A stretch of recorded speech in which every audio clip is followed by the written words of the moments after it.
بیاں ہو کس زباں سے مرتبہ صدیق اکبر کا، بیاں ہو کس زباں سے مرتبہ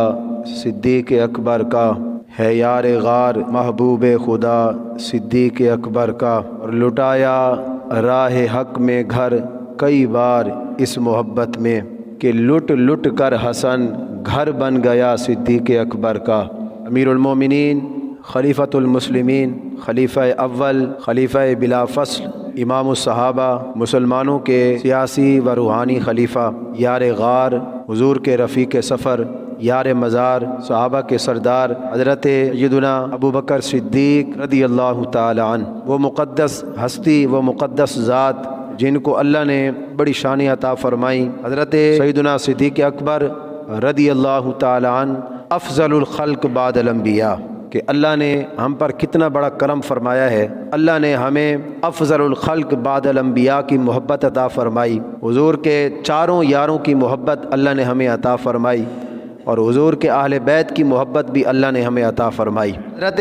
ابن مسیب رضی اللہ تعالیٰ عنہ فرماتے ہیں، جناب سیدنا صدیق اکبر رضی اللہ تعالیٰ عنہ حضور کے وزیر خاص تھے۔ حضور جب بھی کسی کام کا ارادہ فرماتے تو حضور سب سے پہلے صدیق اکبر سے مشورہ فرماتے۔ صدیق اکبر واحد وہ صحابی ہیں جن کی صحابیت قرآن سے ثابت ہے، اور جو بندہ صدیق اکبر کی صحابیت کا انکار کرتا ہے وہ قرآن کی آیت کا انکار کر کے کافر ہو جاتا ہے۔ اب ان کی عظمت اور شان کا بھلا کوئی بندہ کیسے اندازہ لگا سکتا ہے کہ جن کے بارے میں حضور نے یہ فرمایا ہو، لوگوں میں سب سے زیادہ مجھ پر احسان کرنے والے، احسان تو سارے رسول اللہ کے ہیں، احسان سے مراد یہاں خدمت ہے، انہوں نے فرمایا سب سے زیادہ لوگوں میں مجھ پر احسان کرنے والے اپنے مال کے ذریعے، اپنی صحبت کے ذریعے، وہ صدیق اکبر ہیں۔ اقبال نے بھی اسی حدیث کی طرف اشارہ کیا، آمن الناس بر مولائے ما۔ علامہ اقبال فرماتے ہیں کائنات میں جس نے سب سے زیادہ حضور کی خدمت کی ہے وہ صدیق اکبر کی ذات ہے۔ ان کی عظمت اور شان کا اندازہ بندہ کیسے لگا سکتا ہے جن کے بارے میں امام الانبیاء یہ فرما رہے ہوں۔ حضرت ابو ہریرہ رضی اللہ تعالیٰ عنہ فرماتے ہیں، حضور نے فرمایا جنت کے 8 دروازے ہیں، ایک سے جو ہے وہ نمازی داخل ہوگا، ایک سے روزہ دار داخل ہوگا، ایک سے حاجی داخل ہوگا، ایک سے جو ہے وہ سخی داخل ہوگا۔ کریم آقا علیہ الصلوۃ والسلام نے ارشاد فرمایا، اے صدیق، اللہ نے آپ کو وہ شان عطا فرمائی ہے، جنت کے 8 دروازوں سے آپ کو آواز دی جائے گی، 8 دروازوں سے آپ کو بلایا جائے گا۔ حضور نے ایک دن فجر کی نماز پڑھائی، حضور فجر کی نماز حضور نے پڑھائی، فجر کی نماز پڑھانے کے بعد حضور تشریف فرما ہوئے، حضور نے پوچھا آج کوئی روزے سے ہے، کسی نے روزہ رکھا ہے آج؟ فاروق اعظم فرماتے ہیں میں نے رات کو سوچا ہوا تھا کہ میں صبح روزہ رکھوں گا، لیکن میں نے پھر رات کو نیت اپنی جو ہے وہ ترک کر دی، کسی نے جواب نہیں دیا۔ حضور نے پھر پوچھا اے میرے صحابہ کوئی تم میں سے روزہ دار ہے، کسی نے آج روزہ رکھا ہے؟ صدیق اکبر نے ہاتھ کھڑا کیا، یا رسول اللہ آپ اگر نہیں پوچھتے تو میں نہیں بتاتا، یا رسول اللہ نے مجھے توفیق دی ہے، میں نے آج روزہ رکھا ہے۔ حضور نے فرمایا اچھا یہ بتاؤ آج تم میں سے کوئی ایسا ہے کہ جس نے کسی بیمار کی جو ہے وہ تیمارداری کی ہو؟ اب سیدنا فاروق اعظم فرماتے ہیں کہ میں حضور کی خدمت میں عرض گزار ہوا کہ یا رسول اللہ ابھی تو فجر کی نماز پڑھی ہے، ابھی گھر جائیں گے، پتہ کریں گے، بیمار ہوا تو اس کی جا کر تیمارداری کریں گے۔ حضور نے جب دوبارہ پوچھا کہ آج تم میں سے کسی نے بیمار کی تیمارداری کی ہے؟ نماز حضور نے فجر کی پڑھائی ہے۔ صدیق اکبر نے ہاتھ کھڑا کہ یا رسول اللہ نے مجھے یہ توفیق دی ہے کہ آج میں فجر کی نماز میں آنے سے پہلے عبد الرحمن بن عوف کی تیمارداری کر کے آیا ہوں۔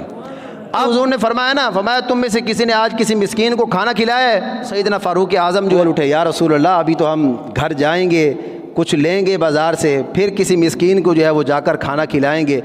تو اب فاروق اعظم فرماتے ہیں سارے صحابہ حضور کی طرف دیکھ رہے تھے، میں صدیق اکبر کی طرف دیکھ رہا تھا کہ جواب یہیں سے آنا ہے۔ صدیق اکبر خود جو ہے وہ بول اٹھے، یا رسول اللہ ہاں مجھے اللہ نے وہ توفیق دی ہے کہ میں فجر کی نماز پر آنے سے پہلے میں نے آج ایک مسکین کو کھانا کھلایا ہے۔ حضور نے فرمایا میرے صحابہ جس نے کسی جنتی کو دیکھنا ہو میرے صدیق کی زیارت کر لے۔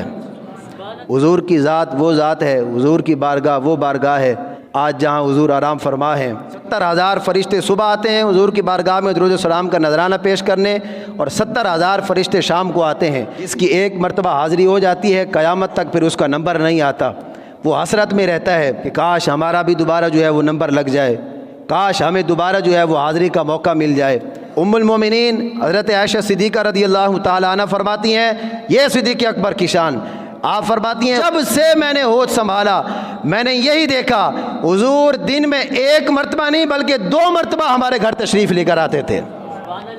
جہاں فرشتے حسرت رکھتے ہیں کہ کاش ہمیں دوبارہ جانے کا موقع ملے، حضور خود چل کے سیدنا صدیق اکبر کے گھر میں آتے۔ ام المومنین فرماتی ہیں ایک دفعہ نہیں، حضور صبح بھی تشریف لاتے، حضور شام کو بھی تشریف لاتے، حضور اپنے یار غار سے راز و نیاز کی باتیں کرتے۔ صحابہ فرماتے ہیں جب نبی اکرم صلی اللہ تعالی علیہ وسلم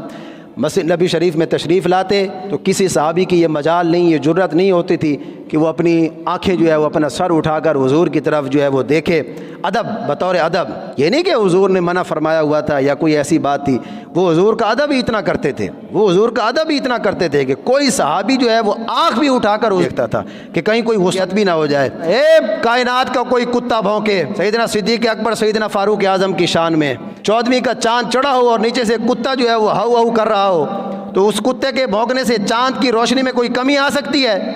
بلکہ اس کے بھونکنے سے تو اسی پر لعنت پڑے گی کہ چاند کی روشنی میں چلتا ہے اور بھونکتا بھی اسی کو ہے۔ وہ صحابہ کے دیے ہوئے سبق، صحابہ کی وجہ سے آج تم مسلمان کہلاتے ہو، بھونکتے بھی پھر انہی کی ذات پر ہو، یہ تو تم پر قیامت تک لعنت برستی رہے گی۔ صحابہ فرماتے ہیں جب حضور مسجد نبی شریف میں تشریف لاتے، صدیق و عمر کے علاوہ کوئی بھی حضور کے چہرے انور کی طرف نہیں دیکھتا۔ جب صدیق و عمر حضور کے چہرے انور کی طرف دیکھتے، حضور صدیق و عمر کو دیکھ کر مسکراتے اور صدیق و عمر حضور کو دیکھ کر مسکراتے تھے۔ اور جنہیں دیکھ کر حضور مسکرائیں ان کی شان کا اندازہ کوئی کر سکتا ہے؟ وقت ایسا ہوا، ایک طرف سیدنا صدیق اکبر، دوسری طرف سیدنا فاروق اعظم۔ میرے کریم آقا علیہ الصلوۃ والسلام نے اپنے دونوں یاروں کا ہاتھ پکڑا، حضور نے دونوں کا ہاتھ پکڑ کے بلند کیا اور میں لوگوں اس منظر کو یاد رکھنا، یہ منظر ایک مرتبہ پھر دہرایا جائے گا۔ حضور نے فرمایا کل قیامت کے دن جب میں میدان معاشر میں آؤں گا، یہ دونوں یار اسی طرح میرے ساتھ آئیں گے۔ ہاتھ پکڑ کے حضور نے ارشاد فرمایا، مولا علی کا ایک مرتبہ ہاتھ پکڑنا تمہیں یاد رہا کہ حضور نے مولا علی کا ہاتھ پکڑا تھا، ہاں تمہیں یاد نہ رہا۔